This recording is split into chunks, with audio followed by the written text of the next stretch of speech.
안녕하세요. 얼마 전 미국에 온 30대 여자입니다. 계모인 시어머니 때문에 하마터면 미국에 혹 하나 달고 올 뻔했던 어처구니 없는 이야기를 해드릴게요. 남편과 저는 사내 커플이었습니다. 저는 원래 사내 연애에 대해 그다지 호의적인 편은 아니었어요. 사귀다 헤어지기라도 하면 제 인생에 큰 타격을 입힐 수도 있다고 생각했으니까요. 하지만 같은 부서에서 근무하던 남편과 자주 밥도 먹고 많은 시간을 함께 보내다 보니 자연스럽게 정이 들어버렸습니다. 그래도 둘이서 딴에는 비밀 연애를 한다고 조심했는데 어느 순간 주변 사람들이 다 눈치를 챘더라고요. 다행히 남편이나 저나 열심히 일을 해와서인지 싫은 소리는 듣지 않았습니다. 남편과 그렇게 1년 정도 사귀었을 무렵 저는 다른 회사로부터 스카웃 제의를 받았습니다. 평소에도 한 번쯤 일해보고 싶던 직장이라 이직을 하기로 결심했어요. 남편에게 이야기하니 남편은 당황한 눈치였습니다. 지금 생각해보니 그때 제가 가려던 회사가 대부분이 남자 직원들이라 그랬나 싶기도 하네요. 이직 이야기가 얼마 지나지 않아 남편은 자기 거라고 확실히 도장을 찍어야겠다며 결혼하자고 했습니다. 그렇게 결혼을 약속하고 회사를 옮겼어요. 결혼 이야기가 본격적으로 진행되면서 시댁에 인사를 드리러 가던 날이었습니다. 시댁은 서울에서 멀리 떨어지지 않은 곳에 있었기에 저희는 차를 가지고 가게 되었어요. 남편은 부담 갖지 말고 편하게 들으라며 마치 남 이야기하듯 자기 어린 시절 이야기를 시작했습니다. 남편이 5살이었을 때 불의의 사고로 친어머니가 돌아가셨다고 합니다. 그 당시 안정적인 직업이 없었던 시아버지께서는 남편을 외할머니에게 맡겼고 그렇게 10년 동안 남편을 한 번도 보러 오지 않으셨대요. 그러다 어느 날 재혼을 하게 되었다며 지금의 시어머니와 왔더랍니다. 그 이후로 시부모님과 함께 살기 시작했대요. 그리고 얼마 지나지 않아 두 분 사이에서 여동생이 태어났는데 그게 바로 제 시누이입니다. 그런 이유로 자기한테 나이 차이가 많이 나는 여동생이 있는 거라며 혹시 궁금해할까봐 말해주는 거라고 하더라고요. 평소에 성격이 밝고 가족들하고도 사이가 좋은 것 같아 보였기에 남편에게 그런 과거가 있는 줄은 상상도 못했습니다. 시댁에 도착하니 시부모님이 저희 둘을 반갑게 맞아주셨습니다. 신우는 어디 갔는지 안 보이더라고요. 저는 그저 속으로 어른들이 모인다니까 불편해서 어디 다른 데라도 갔나 보다 생각했어요. 얼마 안 있다가 식사부터 하자는 시어머니 말씀에 모두 식탁으로 모였는데 그때 2층에서 인기척이 들리더니 신우가 툴툴거리며 내려오더라고요. 신우는 진한 화장에 머리를 노랗게 염색하고 있었는데 그걸 보고는 요즘에는 학교에서는 학생이 저러고 다녀도 뭐라고 안 하나 그런 생각을 했습니다. 신우는 저를 힐끗 보더니 아는 체도 안 하고 밥만 먹기 시작했어요. 그러자 시어머니께선 당신이 보기에도 그 상황이 민망하셨는지 애가 원래 숫기가 없어서 그렇다며 신경 쓰지 말라고 하셨습니다. 시아버지께서는 말수가 많지 않으셨고 반면에 시어머니는 다정하신 분 같았습니다. 하지만 제가 집안의 속사정을 듣고 와서인지 시어머니가 남편보다는 신우를 훨씬 많이 챙기는 것 같았어요. 정확히 말하자면 시어머니께서 신우 눈치를 엄청 살피시더라고요. 뭐랄까, 절절매는 느낌이랄까요? 그 정도가 얼마나 심하던지 시어머니를 보고 있는 게 안쓰러울 지경이었습니다. 집으로 돌아오는 길에 어머님께서 딸 눈치를 너무 보시는 거 아니냐고 남편에게 물으니 한참을 망설이다가 편견 같은 거 가지면 안 된다며 충격적인 이야기를 해주더라고요. 그건 바로 신우가 학교에서 엄청난 말썽꾸러기였다는 거예요. 친구들을 너무 많이 괴롭히다 못해 학교 측에서 감당을 못하겠다며 차라리 전학을 가달라고 부탁해 올 정도로 문제아였다고 합니다.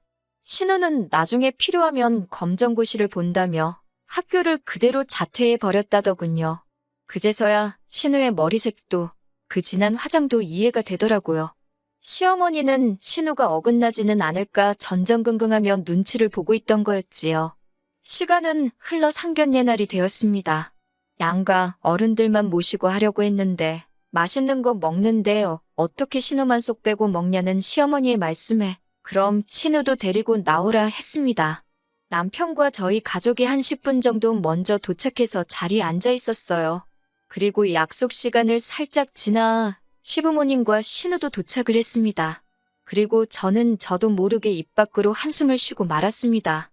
세상에 신우가 다 찢어진 청바지에 배꼽이 훤히 보이는 셔츠를 입고 왔더라고요. 시어머니는 당신이 빨래를 안 해서 이렇다며 미안하다 하시고 시아버지는 딴청만 피우고 계셨습니다. 남편도 민망한지 저에게 원래 저 정도는 아니라면 나지막히 미안하다 하더군요. 다행히 제가 이미 친정부모님께 남편 여동생에 대해서 이야기해놓은 바가 있어서인지 친정부모님은 요즘 애들이 개성이 강하다며 괜찮다고 하셨습니다. 이윽고 식사가 시작되었습니다. 장소를 제가 정했는데 다행히 다들 맛있다고 하더라고요.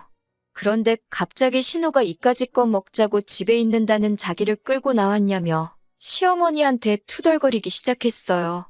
너무 버릇없는 행동을 보여서 제가 남편을 툭 치며 한마디 하라고 했습니다. 그런데 남편은 모르는 척만 하더라고요.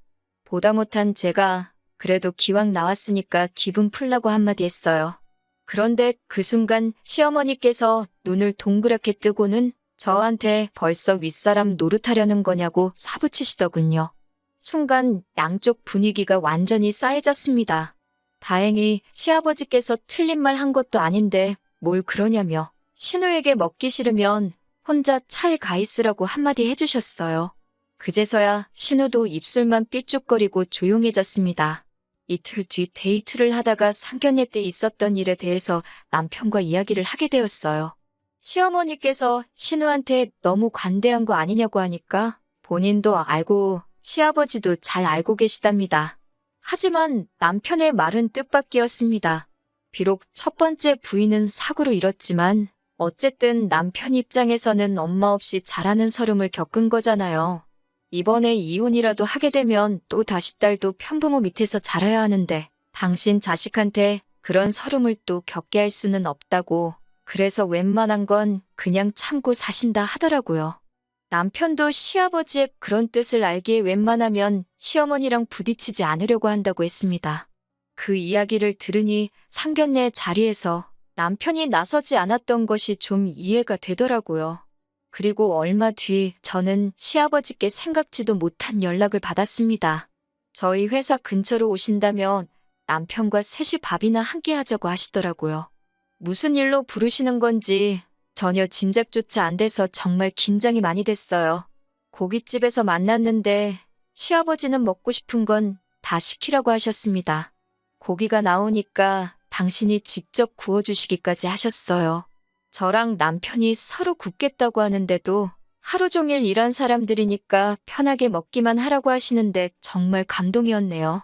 이윽고 시아버지는 저희에게 결혼할 때 뭐뭐가 필요하냐고 물어보셨습니다. 그러면서 농담 반 진담 반처럼 상견례 자리에서는 시어머니가 있어서 못 물어보셨다고 혹시 서운했냐고 하시더라고요. 사실 신우가 아직 어리기도 하고 또 시어머니가 어쨌든 남편에겐 친어머니가 아니다 보니 집 문제라던가 혼수예단 문제를 말하기가 어렵더라고요. 남편도 괜히 눈치 보는 것 같았고요. 그래서 그냥 둘이 반반 결혼하는 쪽으로 입을 맞춘 상태였어요. 그런데 시아버지께 먼저 물어봐 주시니 너무 감사했지요.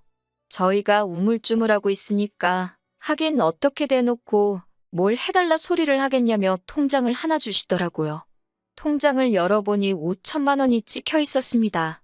시아버지께서는 남편에게 돌아가신 남편의 친어머니 보험금에 당신이 좀 더 보탠 거라고 덧붙이셨습니다.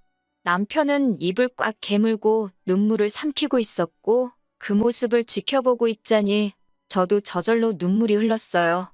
그 이후로 저희는 결혼식을 올리고 시아버지가 주신 돈에 친정 부모님이 보태주신 돈 그리고 영끌에서 작은 아파트를 하나 샀습니다. 그런데 얼마 지나지 않아 남편이 회사를 관두게 되었습니다. 직장 상사와의 불화가 있었는데 남편이 그 스트레스를 견뎌내지 못했거든요. 대출까지 있는 대로 끌어서 집을 샀는데 바로 남편이 퇴사를 하니 정말 힘들었습니다. 남편도 저를 바라볼 낯이 없다며 막노동을 나가기 시작했어요. 이직을 하기 위해서 20곳이 넘는 회사에 이력서를 넣고 면접을 보길 반복했지만 남편이 일하던 바닥이 워낙 인맥으로 끌어주는 곳이라 그런지 번번이 고배를 마셔야만 했습니다. 저는 남편에게 기죽지 말라고 두드리면 열린다지 않냐며 열심히 해보자고 다독였습니다. 하지만 그 시간이 길어지자 저도 불안하고 스트레스를 받게 되더라고요. 그러다 하루는 제 상황을 알고 있던 회사 상사가 저를 불렀습니다. 자기가 간섭할 일이 아닌 것 같지만 요새 얼굴이 금방이라도 쓰러질 것 같아서 그런다며 혹시 해외에 나가고 싶은 생각이 있냐고 묻더라고요. 회사에서 전부 다 지원해주는 해외 연수니까 남편이랑 같이 가라고요. 인생의 터닝포인트가 될지 아냐면서 말이지요. 남편과 상의 끝에 해외 연수를 가기로 했습니다. 다행히 배우자에 대한 지원도 어느 정도 가능하였기에 이러한 결심을 내릴 수가 있었어요. 남편의 실직을 걱정하던 양가에도 이 기쁜 소식을 알렸습니다. 특히나 시어머니께서 너무 좋아하시더라고요. 남편에게도 잘 된 일이라고 그러시는 게 아니고 혼자서 다른 계산을 하고 계셨거든요.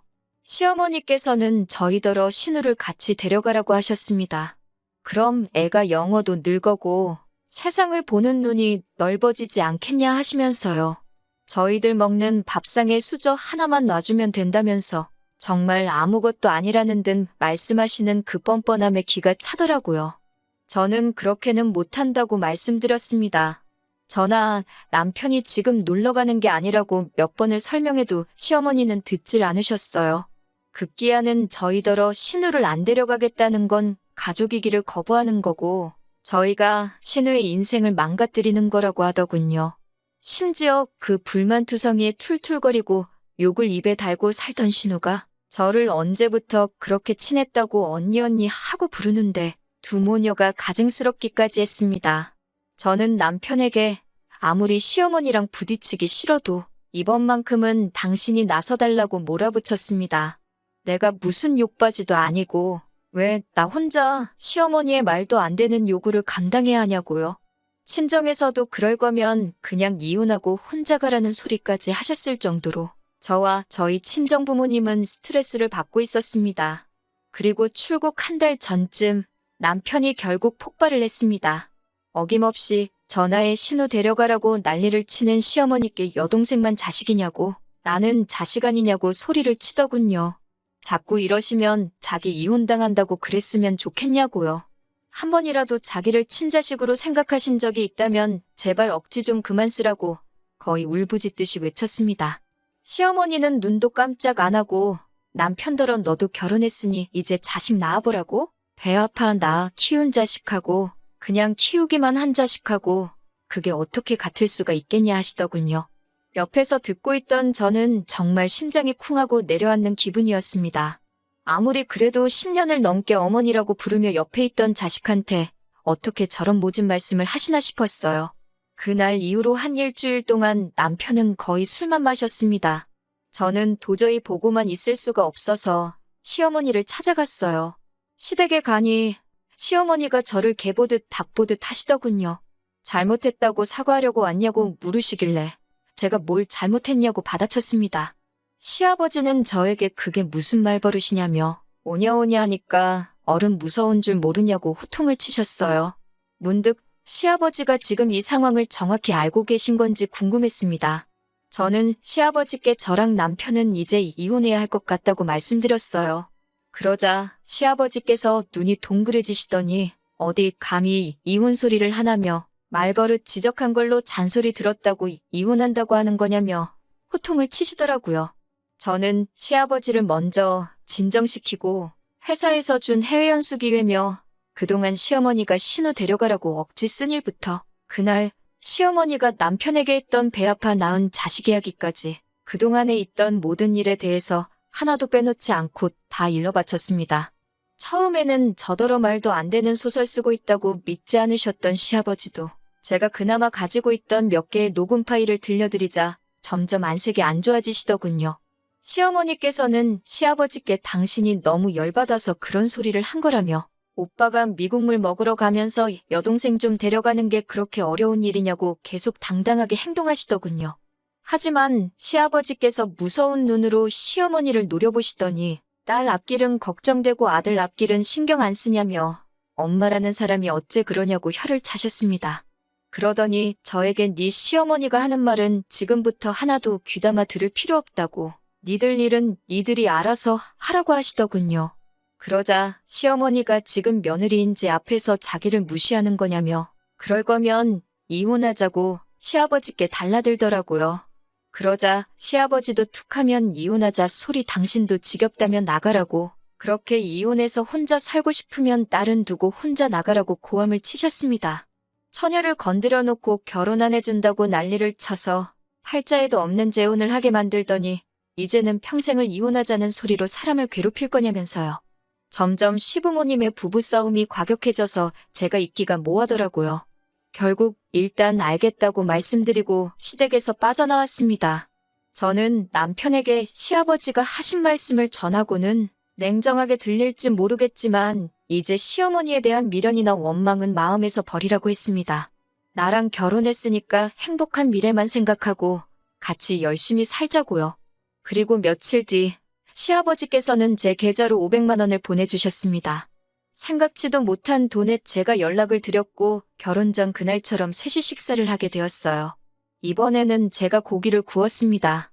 시아버지께 돈은 돌려드리고 싶다고 했더니 10년 동안 아들 공부에 하나 신경도 못 써준 못난 아비라면서 그래도 죽은지 엄마를 닮았는지 똑똑하게 자라서 저처럼 좋은 여자를 만났다고 또 떨어져서 살게 되는 건 가슴 아픈 일이지만 미국 가서 한번 열심히 해보라고 하시더군요.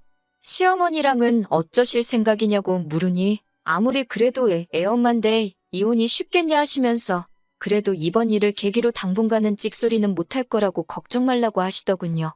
저와 남편은 시아버지께 1년 금방 지나갈 테니 그동안 건강히 즐겁게 지내고 계셔달라고 했어요. 그리고 며칠 전 남편과 미국에 무사히 도착했네요. 여기 온 지 얼마 되진 않았지만 벌써 남편 표정도 밝아졌고 저도 마음이 많이 편해진 기분이에요. 1년 잘 살고 돌아가서 저희 이야기 또 들려드릴게요.